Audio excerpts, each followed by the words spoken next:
तो दोस्तों नमस्कार, क्या हाल है। स्वागत है आपका खबर एचपी में। तो आइए नजर डालते हैं हिमाचल की तमाम मुख्य बड़ी खबरों पर। अगर इससे पहले आप वीडियो को लाइक नहीं किए हैं तो लाइक कर दीजिए और चैनल में नए हैं तो चैनल को सब्सक्राइब कर लीजिए। अस्पतालों की छत पर बनेंगे हेलीपैड, 1370 पदों पर होगी भर्तियां। स्वास्थ्य क्षेत्र को लेकर सरकार ने रखा ये प्लान। जी हां, कुछ समय पहले ऊना में नकली दवाइयां जब्त की गई हैं और आरोपियों को गिरफ्तार कर उनके खिलाफ एफआईआर दर्ज की गई है। उन्होंने नकली दवाइयों के समस्या को अंतर्राष्ट्रीय समस्या करार दिया। हिमाचल सरकार ने स्वास्थ्य के क्षेत्र में कदम बढ़ाने को लेकर कहा कि अस्पतालों की छत पर हेलीपैड बनाने की सुविधा होगी। इसी के साथ कई पदों पर भर्तियां की जाएंगी। बेरोजगार युवाओं के लिए निकल पड़ी लॉटरी। हिमाचल सरकार ने 57 नए बस रूटों पर मांगे आवेदन। यदि आप नौकरी की तलाश कर रहे हैं तो समझो यह खबर आपके लिए है। दरअसल हिमाचल सरकार ने युवाओं को देखते हुए विभिन्न जिलों के 57 स्टेज कैरिज बस रूटों के लिए यह आवेदन आमंत्रित किए हैं। वह युवा 21 मार्च तक ऑनलाइन आवेदन कर सकते हैं। युवा अप्लाई करने से पहले रूट का भली प्रकार निरीक्षण कर लें। हिमाचल में सरकार गिरने का खतरा। 6 कांग्रेस समेत 9 विधायक पंचकूला पहुंचे, इन पर क्रॉस वोटिंग का शक। राज्यसभा की एक सीट को लेकर हिमाचल प्रदेश में मंगलवार को वोटिंग हुई। इसी के बीच ये भी अटकलें थी कि कांग्रेस विधायकों द्वारा जमकर क्रॉस वोटिंग की गई, जिसके बाद मुख्यमंत्री सुखविंदर सिंह सुक्खू की सरकार खतरे में आती नजर आई है। बता दें कि हिमाचल कांग्रेस के 6 और निर्दलीय में 3 विधायकों द्वारा भाजपा के हक में वोट देने की चर्चा है। आगामी लोकसभा चुनाव में 95 लाख से ज्यादा खर्च नहीं कर पाएंगे प्रत्याशी। खर्चों पर आयोग की होगी पैनी नजर। जी हां, चुनाव आयोग ने इस बार आगामी लोकसभा चुनाव को लेकर कहा है कि अब प्रत्याशी सिर्फ 95 लाख रुपए ही खर्च कर सकते हैं। यानी कि इस बार प्रत्येक प्रत्याशी के चुनावी खर्च पर चुनाव आयोग पैनी नजर रखने वाला है। जिला प्रशासन ने तो इसकी तैयारियां भी शुरू कर दी है। वहीं प्रशासन द्वारा इसको लेकर आज बैठक भी की गई है। हिमाचल समेत इन राज्यों में 1 से 3 मार्च तक होगी भारी बारिश बर्फबारी। आईएमडी ने जारी किया अलर्ट। जी हां, पश्चिमी उत्तर भारत के कुछ हिस्सों में 1 से 3 मार्च तक बारिश के आसार हैं। वह भारत मौसम विज्ञान विभाग यानी कि आईएमडी ने मंगलवार को यह जानकारी दी। बता दें कि आईएमडी के अनुसार अनुमान है कि एक सक्रिय पश्चिमी विक्षोभ 29 फरवरी से पश्चिमी हिमालय क्षेत्र और 1 से 3 मार्च तक उत्तर पश्चिम भारत के मैदानी इलाकों को प्रभावित करेगा, जिसकी तीव्रता 1 और 2 मार्च को चरम पर होगी। वहीं आईएमडी के रिपोर्ट में अरब सागर से उत्तर पश्चिम भारत में 1 से 2 मार्च के दौरान मौसम में उच्च नमी आने का अनुमान जताया गया है। वह देश में 1 से 3 मार्च के दौरान पश्चिमी हिमालय क्षेत्र में गरज और बिजली के साथ व्यापक रूप से मध्यम वर्षा के अनुमान है। गगल एयरपोर्ट विस्तार में परिवार के हर सदस्य को 10 मरला जमीन और 4 गुना मुआवजा चाहिए। गगल एयरपोर्ट विस्तार की जद में आने वाले लोगों का दर्द खत्म होने का नाम नहीं ले रहा है।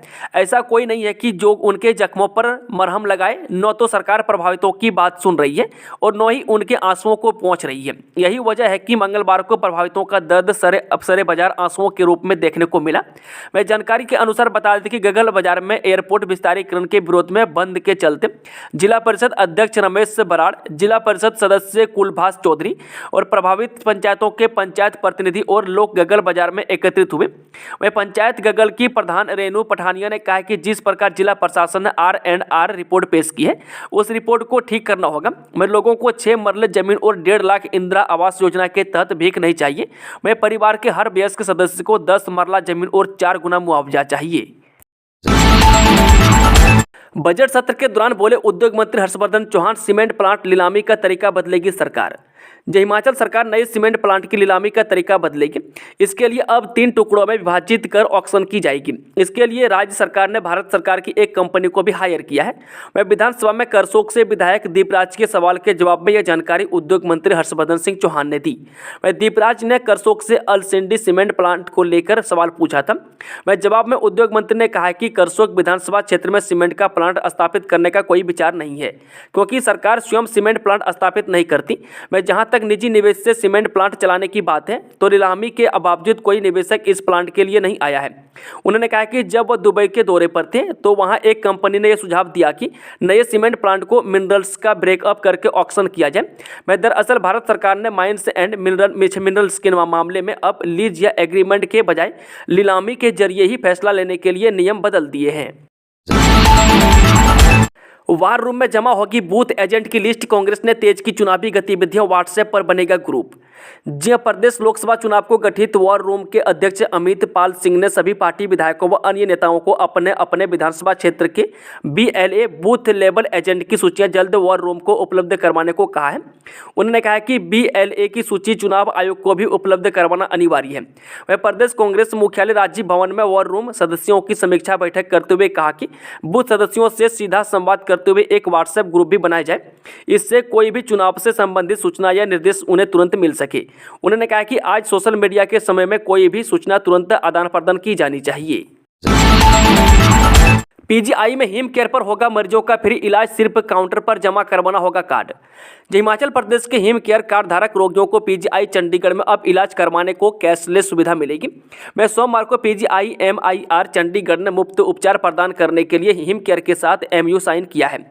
इस संबंधी सोमवार को यहां PGI और हिमाचल प्रदेश के HP स्वास्थ्य बीमा योजना सोसाइटी के बीच हिम केयर कर धारकों को PGI में कैशलेस उपचार सुविधा उपलब्ध करवाने को लेकर समझौता किया गया। इस मौके पर PGI के निदेशक विवेक लाल, निदेशक पंकज राय, उप निदेशक और वरुण अहलूवालिया, वित्तीय सलाहकार प्रोफेसर विपिन कौशल, चिकित्सा अधीक्षक PGI MIR की ओर से तथा डॉक्टर अश्विनी शर्मा, मुख्य कार्यकारी अधिकारी HP स्वास्थ्य बीमा योजना सोसाइटी उपस्थित रहे। हिम केयर की ओर से किए समझौते के तहत अब PGI और हिम केयर कैशलेस उपचार की सुविधा प्रदान करके रोगियों के लिए स्वास्थ्य सेवा अनुभव को बढ़ाने के लिए मिलकर काम करेंगे। इससे वार्षिक आधार पर हिमाचल प्रदेश के लगभग 5000 रोगियों को लाभ मिलेगा। प्रधानमंत्री मोदी ने किया बैजनाथ पपरोला रेलवे स्टेशन के पुनर्विकास का शिलान्यास। प्रधानमंत्री नरेंद्र मोदी ने वर्चुअल तौर पर अमृत भारत योजना के अंतर्गत देश भर के 554 स्टेशनों के पुनर्विकास और 1585 रोड ओवरब्रिज अंडरपास के लोकार्पण एवं शिलान्यास किए। इन परियोजनाओं में बैजनाथ पपरोला स्टेशन, एक रोड ओवरब्रिज और अंडरपास को भी शामिल है। वहीं इस दौरान बैजनाथ पपरोला में राज्यपाल श्री प्रताप शुक्ल विशेष तौर पर मौजूद रहे। उन्होंने कहा कि विकास कार्यों के लिए 90% धन केंद्र सरकार और 10% प्रदेश को वही करना होता है। विकास कार्य में देरी न हो और काम गुणवत्ता के साथ निर्धारित समय पर हो, यह सरकारों को सुनिश्चित करना चाहिए। विधायक सुधीर के आवास पर हथियार से लैस QRT तैनात। विधानसभा क्षेत्र धर्मशाला से कांग्रेस विधायक सुधीर शर्मा को जान से मारने की धमकी मिलने के बाद उनके आवास के बाहर हथियारों से लैस QRT को तैनात कर दिया गया है। ASP कांगड़ा वीर बहादुर ने बताया कि कुछ दिन पहले सुधीर शर्मा के जान के खतरे को लेकर बात की थी। उनके निजी स्टाफ के मोबाइल फोन पर धमकी भरे मैसेज भी मिले हैं। वह पुलिस कॉल की जाँच कर रही है और सुरक्षा के लिए उनके आवास के आसपास हथियारों से लैस QRT तैनात कर दी गई है। मैं साथ ही धर्मशाला पुलिस थाना प्रभारी को रात के समय विधायक के निवास के आसपास लगातार गश्त करने के आदेश दिए हैं। मैं साइबर सेल के जरिए विधायक को जान से मारने की धमकी वाली कॉल को ट्रेस करने का प्रयास किया जा रहा है। नेता प्रतिपक्ष जयराम ठाकुर ने मांगा CM सुक्खू का इस्तीफा, बोले बहुमत में नहीं सरकार। हिमाचल के पूर्व मुख्यमंत्री एवं नेता प्रतिपक्ष जयराम ठाकुर ने कहा कि विधानसभा के इतिहास में आज का दिन काले अक्षरों में लिखा जाएगा। उन्होंने कहा कि फाइनेंशियल बिल के गिर जाने से सरकार चली जाती है। मैं सरकार अपना बहुमत खो चुकी है। मैं कांग्रेस के विधायक सदन में उन्हें समर्थन देने को तैयार थे, लेकिन ये सुना नहीं गया। उन्होंने कहा कि ये सरकार बहुमत खो चुकी है, मुख्यमंत्री को त्यागपत्र दे देना चाहिए। मैं जयराम ठाकुर ने कहा कि कटौती प्रस्ताव के दौरान जब फाइनेंशियल बिल पर चर्चा होती है उसमें डिवीजन मांगने का अधिकार है। वह वॉइस वोट ही इसके लिए पर्याप्त नहीं है। वह वोटिंग के लिए जब बिल रखा गया था तो वॉइस के आधार पर ही बीजेपी के पक्ष में समर्थन था। वह कांग्रेस के विधायक का भी उनका समर्थन प्राप्त था, लेकिन जब डिवीजन मांगा गया था अध्यक्ष ने बिना सुने सदन को स्थगित कर दिया। KCCB की BOD में नहीं आते MD, मैनेजिंग डायरेक्टर चेयरमैन की तकरार से बैठी बैंक की व्यवस्था।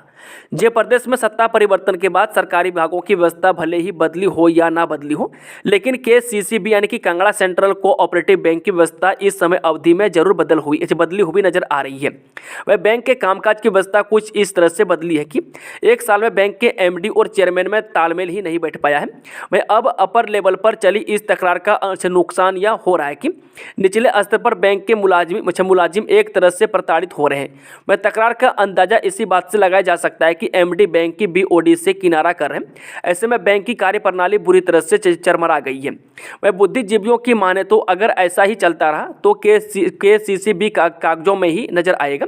वह मुख्यमंत्री ने सुखाश्रय जैसी योजना चलाकर कई अनाथों दिव्यांगों के जीवन में खुशियां भरने का प्रयास किया है, वह जिसकी हर कोई सराहना भी कर रहा है। वह दूसरी ओर सरकार के अधीन काम करने वाले अफसर दिव्यांगों के साथ जिस तरह से व्यवहार कर रहे हैं वह कहीं न कहीं इस योजना की छवि को खराब कर रहा है। क्रॉस वोटिंग के बाद आया रिजल्ट, भाजपा के हर्ष महाजन चुनाव जीते। जब बीमार चिंतपूर्णी के विधायक सुदर्शन बबलू का वोट चुनाव आयोग ने कैंसिल कर दिया है। इससे भाजपा के हर्ष महाजन ने चुनाव जीत लिया है। इससे पहले हिमाचल में एकमात्र राज्यसभा सीट के लिए हुए बहुचर्चित चुनाव का मुकाबला टाई हो गया था। वह दोनों दलों कांग्रेस व भाजपा को 34-34 वोट मिले थे। वह भाजपा ने बीमार चिंतपूर्णी के विधायक सुदर्शन बबलू के वोट पर आपत्ति जताई थी। वह मुख्यमंत्री सुखविंदर सिंह सुक्खू ने भाजपा पर कांग्रेस विधायकों के खरीद फरोख्त का आरोप लगाया है। वह उल्लेखनीय है कि कुल 9 विधायकों ने क्रॉस वोटिंग की है। पंजाबी म्यूजिक इंडस्ट्री के मशहूर कंपोजर बंटी बेंस पर जानलेवा हमला, सिद्धू मूसेवाला के रहे हैं मैनेजर। जब पंजाबी म्यूजिक इंडस्ट्री के मशहूर कंपोजर व प्रोड्यूसर बंटी बेंस पर अज्ञात हमलावरों ने फायरिंग की है। उन पर हमला पंजाब के मोहाली के सेक्टर 79 में हुआ। हालांकि इस हमले में उनकी जान बच गई। वह बंटी बेंस सिद्धू मूसेवाला के मैनेजर थे। वह बंटी बेंस पर उस वक्त हमला हुआ जब वह पंजाब के मोहाली में एक रेस्टोरेंट में बैठे थे। वह अज्ञात बदमाशों ने उन पर फायरिंग कर दी। वह मिली जानकारी के अनुसार बंटी बेंस के साथ घटी इस घटना के बाद उन्हें एक धमकी भरा फोन आया और 1 करोड़ रुपये की मांग की गई। वह पैसे न देने पर जान से मारने की धमकी दी गई। उन्होंने बताया कि यह कॉल मोस्ट वांटेड गैंगस्टर लक्की पटियाल के नाम से की गई थी। वह लक्की पटियाल कनाडा में रहता है। बताया जा रहा है कि वह लॉरेंस बिश्नोई का विरोधी है और बम्बिहा गैंग का नेतृत्व कर रहा है। मॉल रोड पर युवक की हत्या कर फरार आरोपी सिरसा से अरेस्ट, किसान आंदोलन में जाकर छिप गया था। जे शिमला के मॉल रोड पर पुलिस के रिपोर्टिंग रूम के सामने युवक की गंडासे से हत्या करने वाले आरोपी को शिमला पुलिस ने पकड़ लिया है। वह शिमला पुलिस की टीम ने हत्या के आरोपी को हरियाणा के सिरसा से गिरफ्तार किया है। वह आरोपी को पकड़कर शिमला लाया जा रहा है। बताया जा रहा है कि आरोपी हत्या की वारदात को अंजाम देने के बाद सिरसा में किसान आंदोलन में जाकर छिप गया था। वह आरोपी शिमला मॉल रोड पर पुलिस के रिपोर्टिंग रूम के सामने युवक की हत्या की वारदात को अंजाम देने के बाद मौके से फरार हो गया था। एचआरटीसी कंडक्टर सस्पेंड, कुल्लू से ट्रांसफर होने पर 6 महीने बाद भी बिलासपुर ज्वाइन नहीं की ड्यूटी। जी हां, हिमाचल पथ परिवहन निगम डिपो बिलासपुर प्रबंधन ने 6 माह बाद भी ड्यूटी ज्वाइन न करने पर एक परिचालक को निलंबित किया है। वह परिचालक के निलंबन के निर्देश हिमाचल पथ परिवहन निगम प्रबंधन की ओर से किए गए हैं। वह परिचालक का तबादला हिमाचल पथ परिवहन निगम के कुल्लू डिपो से बिलासपुर के लिए हुआ था। वह लेकिन निर्धारित समय पर इस परिचालक ने अपनी ड्यूटी ज्वाइन नहीं की, जिसके चलते इस पर कार्रवाई की गाज गिरी है। बताया जा रहा है कि परिचालक का तबादला आदेश 25 अगस्त 2023 को कुल्लू डिपो से बिलासपुर डिपो के लिए हुआ था। इन आदेशों के बाद से ही इस परिचालक ने अपनी ड्यूटी ज्वाइन नहीं की। वह तबादला निर्देशों के बाद अब तक यह परिचालक ड्यूटी से गैरहाजिर ही पाया जा रहा था, जिसके चलते इस परिचालक को अब निलंबित कर दिया गया है। पेंशनर्स ने सरकार से मांगे लंबित भत्ते, एचआरटीसी पेंशनर्स कल्याण संघ ने राहत को उठाई आवाज। एचआरटीसी पेंशनर्स कल्याण संघ ने पेंशनरों ने पेंडिंग ड्यूज, मेडिकल भत्ते, वेतन एरियर जल्द जारी करने को लेकर आवाज बुलंद की है। वह बैठक में सभी प्रकार के बकाया राशि का भुगतान करने की भी सरकार से मांग रखी गई। वहीं नालागढ़ में प्रदेश अध्यक्ष केसी चौहान की अध्यक्षता में आयोजित बैठक में पेंशनरों ने कहा कि 1.5 साल से मेडिकल बिलों का भुगतान नहीं हुआ है। उन्होंने सरकार से मांग उठाई है कि जो भी पेंशनरों के बकाया भत्ते पड़े हैं उनका जल्द भुगतान किया जाए। वह बैठक में 65, 70, 75 साल पूरे करने वाले पेंशनरों को 5, 10, 15% वेतन वृद्धि की मांग की है। वह पेंशनरों ने कहा कि प्रदेश सरकार की ओर से हिम केयर योजना के तहत जो लोगों को मेडिकल सुविधा दी जाती थी अब उसे भी बंद किया जा रहा है। आईटीआई प्रशिक्षित पंप ऑपरेटर कर्मचारी महासंघ की मांग, फॉरमैन की डीपीसी जल्द करवाएं विभाग। आईटीआई प्रशिक्षित पंप ऑपरेटर कर्मचारी कल्याण महासंघ ने लंबित पड़ी फॉरमैन की डीपीसी यानी कि विभागीय पदोन्नति समिति को करवाने की मांग की है। वे डीपीसी न होने के कारण एक ही पद पर सेवा दे रहे हैं। वे कर्मचारी सेवानिवृत्ति के नजदीक आ चुके हैं और बिना किसी पदोन्नति के ही सेवानिवृत्त हो रहे हैं। वे मीडिया प्रभारी हितेंद्र कुमार हिमराल ने कहा है कि विभागीय फॉरमैन की डीपीसी होने से एक और जहां कर्मचारी को पदोन्नति का लाभ मिलेगा, वहीं दूसरी तरफ फील्ड में फॉरमैन के पद भरे जाने पर विभागीय कार्यप्रणाली को और भी बल मिलेगा। हाईकोर्ट ने गिरि नदी में गंदगी को लेकर जल प्रबंधन निगम से मांगा जवाब। जी हां, हाईकोर्ट ने शिमला को पानी मुहैया करवाने वाली गिरि नदी को में गाद के कारण गंदगी से जुड़े मुद्दे के निपटारे के लिए उठाए गए कदमों की जानकारी देने के आदेश जारी किए हैं। वह कोर्ट ने शिमला जल प्रबंधन निगम को यह आदेश जारी करते हुए मामले की सुनवाई 27 मार्च को निर्धारित की है। मैं हाईकोर्ट के अधिवक्ता विजय अरोड़ा द्वारा शिमला शहर में पेयजल संकट से निजात पाने के लिए दायर जनहित याचिका की सुनवाई के पश्चात मुख्य न्यायाधीश एम.एस. रामचंद्र राव और न्यायाधीश ज्योत्सना रुवालदुआ की खंडपीठ ने यह आदेश पारित किए हैं। वह उल्लेखनीय है कि हाईकोर्ट ने राज्य सरकार को करीब 4 साल पहले आदेश जारी किए थे कि वह गिरि नदी में गंदगी से निपटने के बाबत सभी पक्षकारों के साथ मीटिंग का आयोजन करें। इस दौरान सभी पक्षकारों को यह आदेश जारी किए गए थे कि वे यह सुनिश्चित करें कि गिरि नदी में किसी भी प्रकार का मलबा व कचरा न गिराया जाए। मैं सदस्य सचिव पॉल्यूशन कंट्रोल बोर्ड, लोक निर्माण विभाग व वन विभाग को आदेश जारी किए थे कि वह संयुक्त निरीक्षण करें और पहचान करें कि ऐसे कौन से संवेदनशील स्थान है जहां पर अवैध तरीके से मलबे की डंपिंग की जाती है। वह कोर्ट ने आदेश दिए थे कि इन स्थानों को तारों इत्यादि द्वारा सील किया जाए। बीजेपी ने कांग्रेस के कुछ विधायकों को किया किडनैप, हिमाचल सीएम सुखविंदर सिंह सुक्खू ने लगाए आरोप। हिमाचल प्रदेश राज्यसभा चुनाव के रिजल्ट से पहले प्रदेश में सियासी हलचल तेज हो गई है। में सीएम सुखविंदर सिंह सुक्खू ने बीजेपी पर कांग्रेस विधायकों को किडनैप करने का आरोप लगाया है। हिमाचल सीएम ने कहा कि सीआरपीएफ और हरियाणा पुलिस का काफिला 5 से 6 विधायकों को लेकर आया है। मैं कह सकता हूं कि जो लोग चले गए हैं उनके परिवार वाले उनके संपर्क कर रहे हैं। मैं उनसे संपर्क करने का आग्रह करता हूं। उनके परिवारों को चिंता करने की कोई जरूरत नहीं है। जिन परीक्षाओं में कानूनी जटिलताएं नहीं, उनके परिणाम जल्द होंगे घोषित। जो भंग किए गए हिमाचल प्रदेश कर्मचारी चयन आयोग हमीरपुर द्वारा ली गई उन परीक्षाओं के परिणाम घोषित किए जाएंगे जिनमें कानूनी जटिलताएं नहीं होगी। यह बात उद्योग मंत्री हर्षवर्धन सिंह चौहान ने विधानसभा में विधायक हंसराज के सवाल के जवाब में कही। उन्होंने कहा कि भविष्य में नियुक्तियों को पारदर्शी तरीके से करने के लिए राज्य सरकार ने हिमाचल प्रदेश राज्य चयन आयोग स्थापित किया है। इसे कार्यमूलक करने के लिए कुछ पग उठा लिए गए हैं तथा शेष पग विचाराधीन है। उन्होंने कहा कि नए गठित आयोग द्वारा जल्द ही पदों को भरने के लिए विज्ञप्ति जारी कर दी जाएगी। उन्होंने कहा कि भंग किए गए कर्मचारी चयन आयोग की चल रही जांच के कारण लंबित परिणामों के सभी मामलों से संबंधित विभिन्न मुद्दों की जांच के लिए एक कैबिनेट सब कमेटी गठित की गई है। इसके साथ ही उन्होंने कहा कि नए आयोग से जल्द ही तृतीय श्रेणी की भर्ती परीक्षाएं जल्द शुरू की जाएगी। हिमाचल में 1 साल के भीतर 36 मंदिरों में चढ़ा 1 अरब 59 करोड़ से अधिक का चढ़ावा। जी हां, वर्तमान में प्रदेश सरकार के अधीन 36 मंदिर अधिकृत हैं। इन मंदिरों में 1 वर्ष यानी कि 1 जनवरी 2023 से लेकर 31 दिसंबर 2023 तक कुल 1 अरब 59 करोड़ 39,48,308 रुपये का चढ़ावा चढ़ा है। वह शाहपुर के विधायक केवल सिंह पठानिया द्वारा पूछे सवाल के लिखित जवाब में शिक्षा मंत्री रोहित ठाकुर ने मंगलवार को यह जानकारी सदन में दी।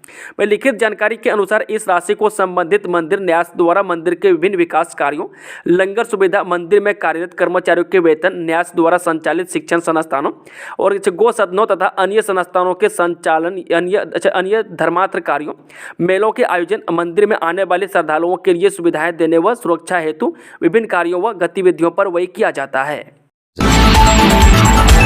सारा अली खान को मनाने सोलन के बड़ोग रेलवे स्टेशन पर पहुंचे आदित्य रॉय कपूर। जब विश्व प्रसिद्ध बड़ोग रेलवे स्टेशन पर अनुराग बसु के निर्देशन में बन रही फिल्म मेट्रो इन दिनों की शूटिंग शुरू हो गई है। वह मंगलवार को विश्व धरोहर कालका से शिमला रेल मार्ग पर बड़ोग रेलवे स्टेशन पर फिल्म के कई दृश्य फिल्माए गए। वह पहला दृश्य फिल्म की नायिका सारा अली खान व हीरो आदित्य रॉय कपूर के बीच में फिल्माया गया। वह स्टेशन पर ट्रेन पहुंचती है लेकिन नाराज सारा उसमें बैठ नहीं रही है। वह आदित्य रॉय कपूर उन्हें मनाने का प्रयास कर रहे हैं। इस दौरान उनके बीच गर्मा गर्म बहस भी होती है। 19 दिनों से कार्मिक अनशन पर जेओआईटी के अभ्यर्थी चंदा मांगकर जुटा रहे 2 वक्त की रोटी। जी हां, जेओआईटी पोस्टकोड 817 के परिणाम घोषित करने को लेकर विधानसभा के पास चौड़ा मैदान में रेन शेल्टर में 19 दिनों से कार्मिक अनशन पर बैठे अभ्यर्थियों का आंदोलन जारी है, लेकिन सरकार इनकी सूद नहीं ले रही है। इनके लिए सब कमेटी का भी गठन किया गया है, लेकिन अभी तक सब कमेटी की एक भी बैठक न होने से अभ्यर्थियों सहित इनके अभिभावकों में घोर निराशा छाई हुई है। वे सर्द मौसम में भी इनके हौसले नहीं डगमगा रहे और यहाँ तक कि युवतियों भी पूरा साथ दे रही है और रेन शेल्टर में ही रातें बिता रही है। मैं 2 वक्त की रोटी के लिए लोगों से चंदा लेकर गुजारा कर रहा है। विधानसभा के बाहर मांगों को लेकर गर्जा जल शक्ति पैरा कर्मचारी संघर्ष मोर्चा। जय विधानसभा सत्र के 11वें दिन अपनी मांगों को लेकर जल शक्ति पैरा कर्मचारी संघर्ष मोर्चा ने भी मोर्चा खोला और मांगों को लेकर चौड़ा मैदान में प्रदर्शन किया। बता दें कि जल शक्ति विभाग के पैरा वर्करों के लिए अपनी पॉलिसी बनाने की प्रमुख मांग सरकार से उठाई है। वे मोर्चा के संस्थापक प्रवीण शर्मा, प्रदेशाध्यक्ष अमन वर्मा, महासचिव उपनेश डोगरा, वरिष्ठ उपाध्यक्ष अंकुश कुमार, बहुउद्देशीय कर्मचारी अध्यक्ष बॉबी सेन, बहुउद्देशीय महिला कर्मचारी अध्यक्ष मीरा ने कहा कि जल शक्ति विभाग में पैरा वर्कर वर्ष 2017, 2019, 2020, 2021 में रखे गए और पंप ऑपरेटर व फीटर ITI डिप्लोमा होल्डर हैं। इसके साथ ही उन्होंने कहा कि जल शक्ति विभाग पैरा वर्कर की पॉलिसी 8 वर्ष की बताई गई, जो कि इस महंगाई और उनकी सेवाओं को ध्यान में रखते हुए बहुत अधिक है। इसलिए इसे 5 वर्ष किया जाए और उन्हें अस्थायी तौर पर नियमित किया जाए। वह जल शक्ति विभाग के पैरा वर्करों में मल्टीपर्पज वर्करों को 4400 रुपये, पैरा पंप ऑपरेटर व पैरा फीटर को 6000 रुपये मानदेय दिया जा रहा है, जिससे परिवार का गुजारा करना मुश्किल हो रहा है। इसलिए मिनिमम वेज जल शक्ति विभाग के पैरा वर्करों के लिए लागू की जाए। मंडी में खुला जिले का पहला CNG स्टेशन। इससे पहले मनाली में ही थी ये सुविधा। जी आज के दौर में प्रदूषण मुक्त ईंधन के लिए प्राकृतिक गैस बेहतर विकल्प है। में डीजल और पेट्रोल की तुलना में CNG 40% सस्ता है। ऐसे में केंद्र सरकार प्रदूषण मुक्त ईंधन को बढ़ावा देने के लिए लगातार प्रयासरत है। इसी प्रयास के तहत मंडी जिला के झीड़ी में Harbans Lal and Sanjay filling station पर अब CNG स्टेशन की शुरुआत हो गई है। शाही केंद्र 2024-25 में 200 पैरा स्पोर्ट्स से एथलीटों को शामिल करेंगे। इस साल पेरिस में होने वाले पैरा ओलंपिक खेलों से पहले देश में पैरा स्पोर्ट्स को और बढ़ावा देते हुए खेल मंत्री अनुराग सिंह ठाकुर ने 97 महिला खिलाड़ियों सहित 200 पैरा स्पोर्ट्स एथलीटों को देश भर में भारतीय खेल प्राधिकरण यानी कि शाही के राष्ट्रीय उत्कृष्टता केंद्रों में 2024-25 के लिए 10 विषयों में शामिल करने की घोषणा की है। मैं अनुराग ठाकुर ने कहा 200 पैरा स्पोर्ट्स एथलीटों को शामिल करने का यह कदम प्रधानमंत्री नरेंद्र मोदी के दूरदर्शी नेतृत्व के तहत पैरा स्पोर्ट्स में समावेशिता और उत्कृष्टता को बढ़ावा देने के प्रति सरकार की दृढ़ प्रतिबद्धता को दर्शाता है। मुझे विश्वास है कि ये एथलीट भारत को एक खेल महाशक्ति के रूप में बनाने में योगदान देना जरूरी रखेगा। हिमाचल के शिक्षण विनियामक आयोग ने नए अध्यक्ष का इंतजार, 6 माह से पद खाली। जी हाँ, राज्य निजी शिक्षण संस्थान विनियामक आयोग में पिछले 6 माह से अध्यक्ष का पद खाली है। इस पद पर सरकार की ओर से कोई नई नियुक्ति नहीं की गई है। बता दें कि आयोग के अध्यक्ष को चुनने के लिए विज्ञापन जारी करने से पहले शिक्षा विभाग ने मंत्री रोहित ठाकुर की मंजूरी को फाइल भेजी है। वहीं मंत्री की मंजूरी मिलने के बाद अध्यक्ष पद के लिए आवेदन आमंत्रित किए जाएंगे। मणिकर्ण घाटी में 2.5 मंजिला मकान जलकर राख, लाखों का नुकसान। मणिकर्ण घाटी के साथ लगते एक मकान में अचानक आग लग गई। हालांकि स्थानीय लोग आग पर काबू पाने में जुटे हुए हैं, लेकिन आग पूरी तरह से बेकाबू हो गई है।